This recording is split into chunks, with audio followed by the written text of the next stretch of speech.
রাসূলের সুন্নাত।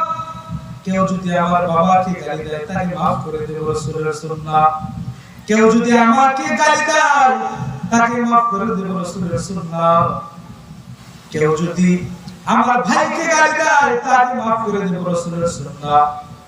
কেউ যদি কোরআনকে নিয়ে, মুহাম্মদুর রাসূলুল্লাহর আদর্শকে নিয়ে, মুহাম্মদুর রাসূলুল্লাহর ইজ্জতকে নিয়ে কেউ যদি কটূক্তি করে তাহলে মুসলমান বসে থাকতে পারে না। ঠিক কি না বলে?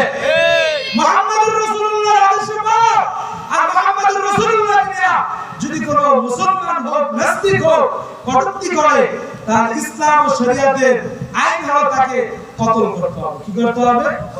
কতল করতে হবে। মুহাম্মদুর রাসূলুল্লাহর আদর্শ নেতার জন্য স্লোগান দিয়ে জীবন দিই, কিন্তু বিভিন্নভাবে মুহাম্মদুর রাসূলুল্লাহ সাল্লাল্লাহু আলাইহি ওয়াসাল্লামের কি গালি-গালাজ করে যাইতেছে, তার আদর্শকে নিয়ে কটূক্তি করতেছে, তার স্ত্রীদেরকে নিয়ে কটূক্তি করতেছে। এমনকি কিছু নামদারি আলেম, এটা থাকবে বলার কিছু নয়, আফসোসেরও কিছু নাই, হার জমানে ছিল।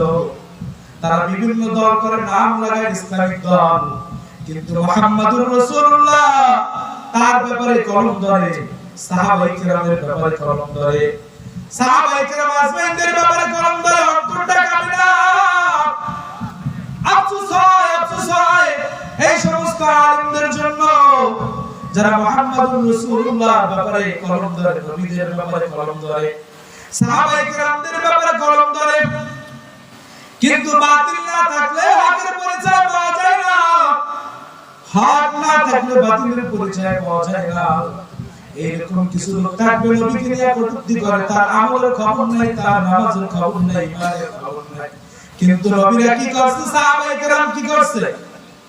কোন আলেম যদি মুহাম্মদুর রাসূলুল্লাহর ব্যাপারে কলম ধরে, সাহাবায়ে কেরামের ব্যাপারে যদি কলম ধরে, তাহলে আমরা তাকে আলেম মনে করি না।